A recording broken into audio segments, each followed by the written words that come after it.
So, Okay you mga will just kababayan, have magandang to umaga po kill sa me. inyo. Dumating na po si Kung hindi ako Pangulong Duterte, mga kakampi kababayan, ka na dyan sa sinalubong mga po siya puti. ng mga ating kapulisan, mga kababayan. Kaya, Ayan po Iwaran. si RD, mga So, kababayan. you will just have to kill me. Ah, Kung hindi kasama po ako ang kanyang mga papayag, kung kakampi ka dyan sa mga puti. mga alalay, mga kababayan. Kaya nga. Kita nyo naman. Inalalayan lang po sa likod si Pangulong Duterte, mga kababayan.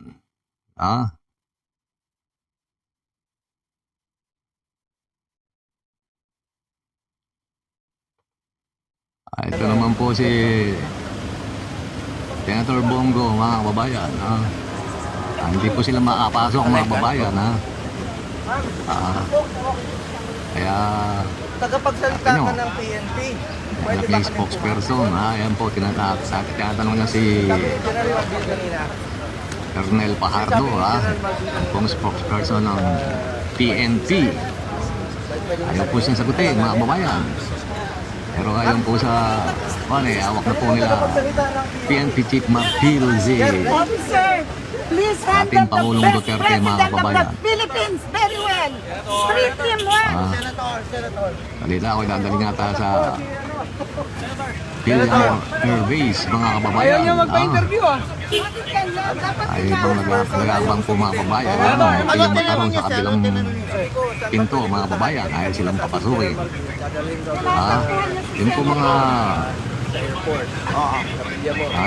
yun po mga doktor naman po, sabi na ayaw rin tandangin puro sa Hawak na po nila, hawak na si PR. Hawak naman nila si PPR. ano po, mga kababayan.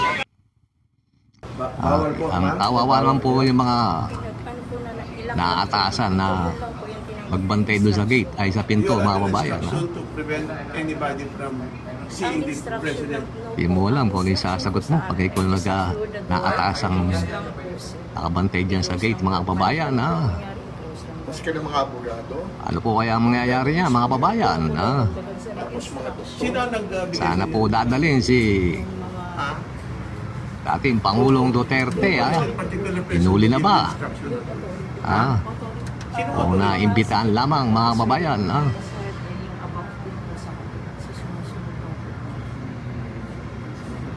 Abangan po natin ang susunod na kabanata, mga kababayan.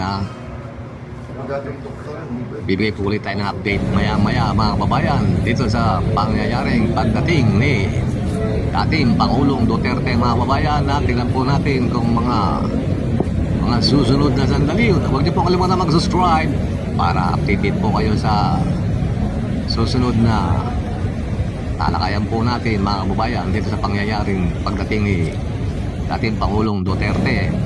Pakipindot na rin po yung notification bell para nanonotify po kayo pag may po bagong video. Okay, mabuhay po ang Pilipinas, mabuhay po kayo, mga kababayan.